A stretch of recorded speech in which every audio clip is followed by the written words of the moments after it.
Eu tenho observado nas redes sociais um comportamento que de fato tem prendido a minha atenção e prendido uma atenção com preocupação, uma atenção com tensão. É o afã de jovens psicanalistas. Eu não sei se de fato já concluíram a formação em psicanálise ou têm uma afinidade com o campo da psicanálise e se definem psicanalistas.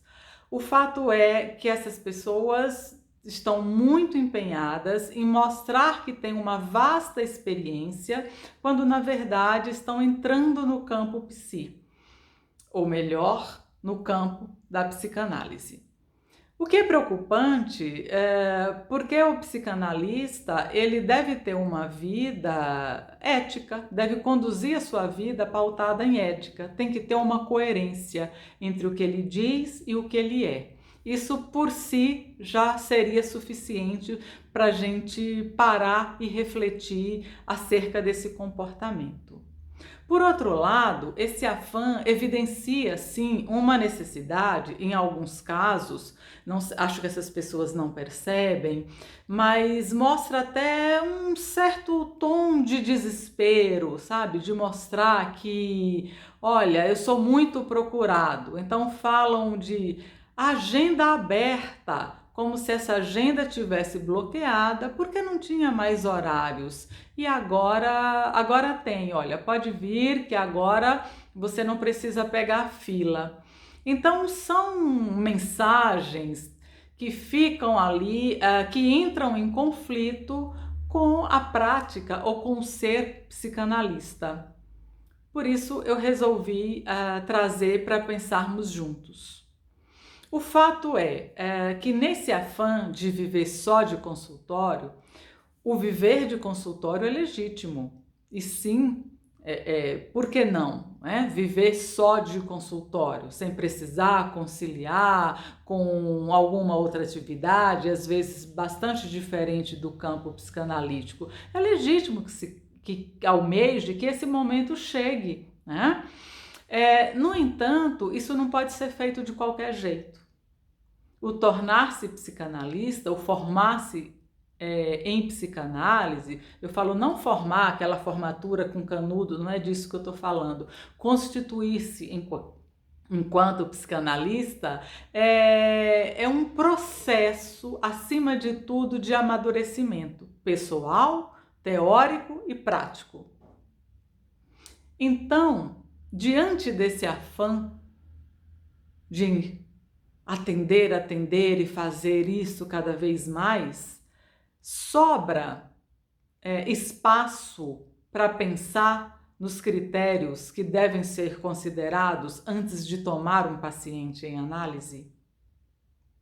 Porque nem todo paciente, independente, aliás, da sua experiência. Um psicanalista também muito experiente, ele pode, vez ou outra, se deparar com alguns pedidos de análise que ele entenda pertinente e não aceitar. Isso faz parte da prática clínica, da clínica psicanalítica. Mas e esse recém-ingressado no campo, com esse afã de viver só de clínica? Está tendo espaço para pensar nesses critérios? Quando tomar ou não um paciente em análise? Eu vou trazer aqui uma experiência que Antonino Ferro, um psicanalista italiano muito respeitado, acima de tudo, quando se trata da técnica psicanalítica, ele é uma importante referência. E ele divide a sua experiência pessoal num livro chamado Na Sala de Análise. Ele conta que no início da sua carreira, ele não aceitou 2 pacientes. Um destes o procurou trazendo como queixa inicial questões iguais a que o próprio Antonino Ferro acabava de trabalhar em sua análise pessoal. Então ele entendeu prudente não tomar esta pessoa em análise para não ter o risco, né, de algum resquício da sua experiência pessoal se manifestar, imagino que diante dessa queixa, diante do relato deste provável novo paciente, e aí então ser um entrave para o progresso dessa análise. E ele não aceitou esse paciente. Um outro paciente que tinha um grau ali, né, bastante de uma estrutura psíquica severamente comprometida, relatou para ele na entrevista inicial que ele era frequentemente perseguido e que finalmente um dia ele conseguiu identificar esse perseguidor. Então ele parou o carro, desce do carro, toma a pessoa em seus braços e espanca até essa pessoa sangrar. Quer dizer, alguém com um pensamento concreto. E a base da psicanálise, ou um dos princípios do tratamento psicanalítico, é a transferência. Ou seja, muito provavelmente, né, ou com grandes chances, disso ou de algo muito próximo deste comportamento que foi atuado, se repetir no setting.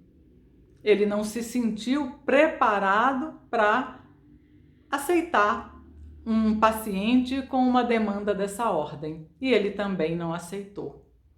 E um psicanalista também se faz dos não atendimentos. Nada mais psicanalítico, porque a psicanálise, um dos seus princípios é a ética, então nada mais ético do que não aceitar aqueles pacientes que indicam que algum entrave vai acontecer. E aí, lembra que eu falei? E até psicanalistas com uma longa experiência podem ser pegos nessa situação. Alguns pacientes suscitam questões que pode ser indicado não atendê-los. E você faz psicanálise assim também, não aceitando alguns pacientes. Essa é uma reflexão importante. Não vamos pensar só na teoria. A técnica psicanalítica precisa ser considerada, aliás, como propõe a psicanálise. Um abraço.